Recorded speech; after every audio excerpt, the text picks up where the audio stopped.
Assalamualaikum warahmatullahi wabarakatuh. Selamat pagi anak-anak. Jumpa lagi dengan Bu Enda dalam pembelajaran jarak jauh. Pada pertemuan ini kita akan belajar penguatan ekonomi maritim di Indonesia. Tetap semangat anak-anak. Selamat belajar. Untuk mendukung perkembangan perdagangan Indonesia, perlu dikembangkan sektor yang potensial untuk mendukung perkembangan perdagangan tersebut. Diantaranya, ekonomi maritim,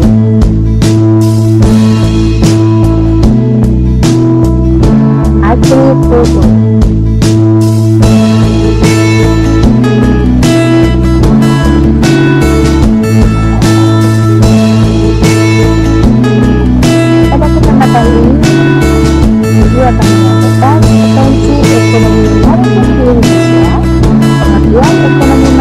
dan ekonomi kelautan, kondisi ekonomi maritim Indonesia, kebijakan pengembangan ekonomi maritim, dan manfaat laut.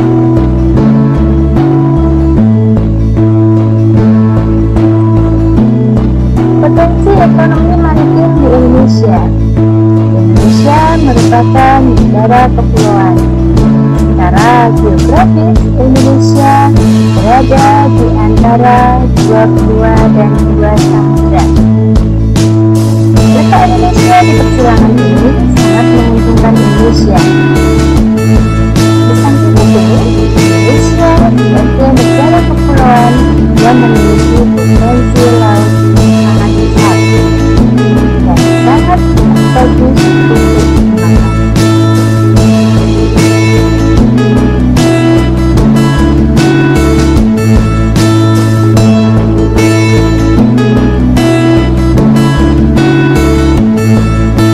Salah satu contoh hasil laut yang berpotensi ekspor adalah pengembangan rumput laut.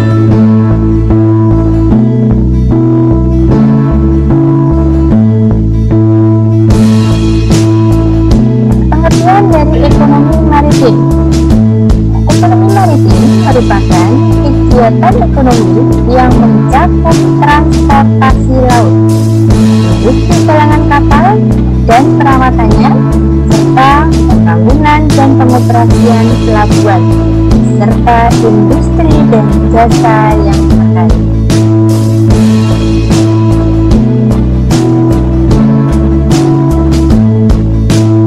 Ekonomi kelautan.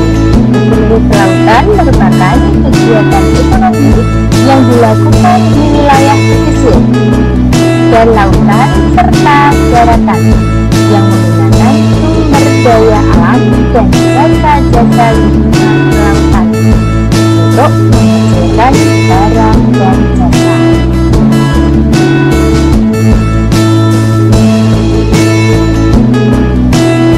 Kemudian kondisi ekonomi maritim di Indonesia bagaimana?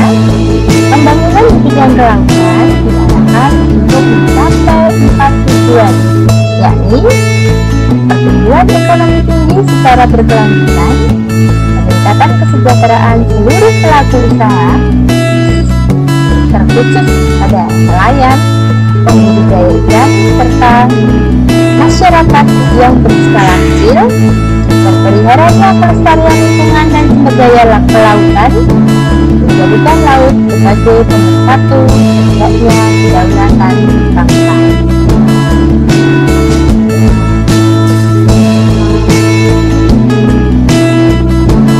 Kondisi ekonomi maritim di Indonesia dapat dilihat dari sektor pelayaran. Ditinjau dari segi daya saing, angka muatan armada kapal nasional masih tergolong rendah. Sistem pelabuhan saat ini hanya berperan sebagai cabang dari Singapura atau pelabuhan luar negeri lainnya. Pelayanannya masih belum efisien dan belum produktif. Daya saing sumber daya manusia di sektor pelayaran masih relatif rendah.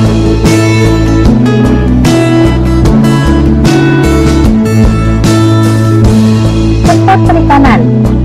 Potensi sektor perikanan Indonesia sangatlah besar. Pantasnya kalau Indonesia menjadi negara industri perikanan terbesar di Asia. Namun demikian, kondisi sektor perikanan terhadap pendapatan nasional masih rendah. Pertambahan kawasan budidaya perikanan juga masih kurang.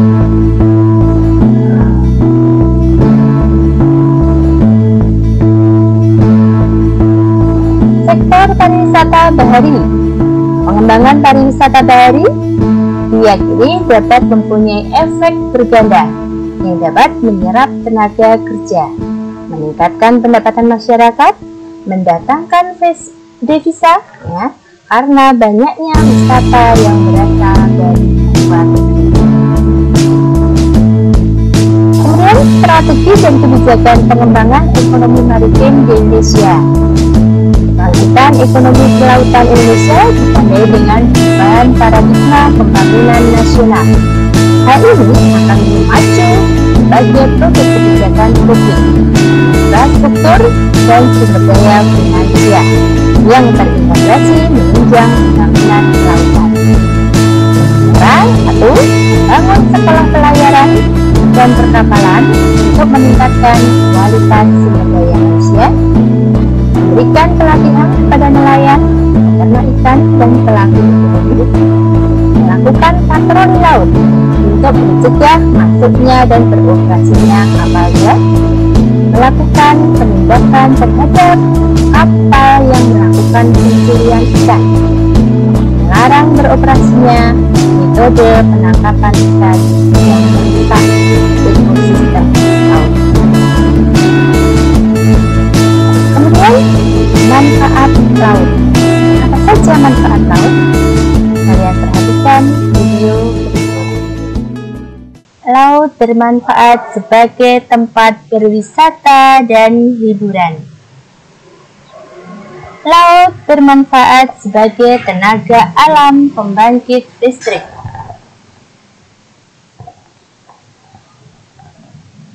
Laut sebagai sumber makanan yang sehat dan sebagai mata pencaharian nelayan di sekitar dengan banyaknya jenis ikan.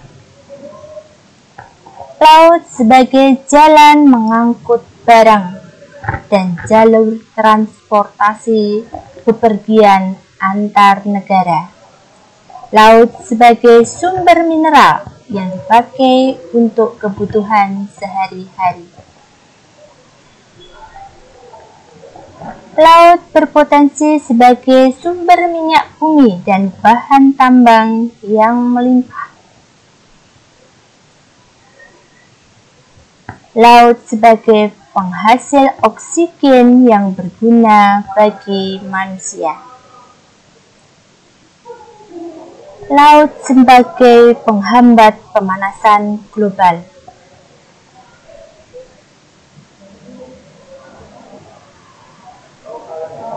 Laut sebagai sumber air tawar yang melimpah.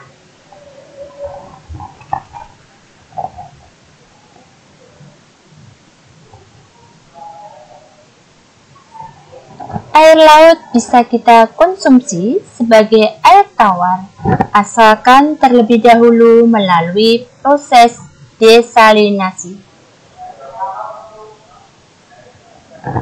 Dengan begitu, banyak manfaat laut bagi kehidupan manusia.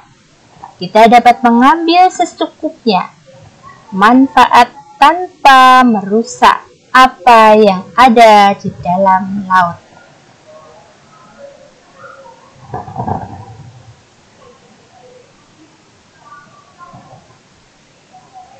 Oke, terima kasih anak-anak yang sudah memperhatikan pembelajaran dari awal hingga akhir. Semoga penyampaian Ibu bermanfaat. Tetap sehat, tetap semangat, tetap belajar meskipun dari rumah. Assalamualaikum warahmatullahi wabarakatuh.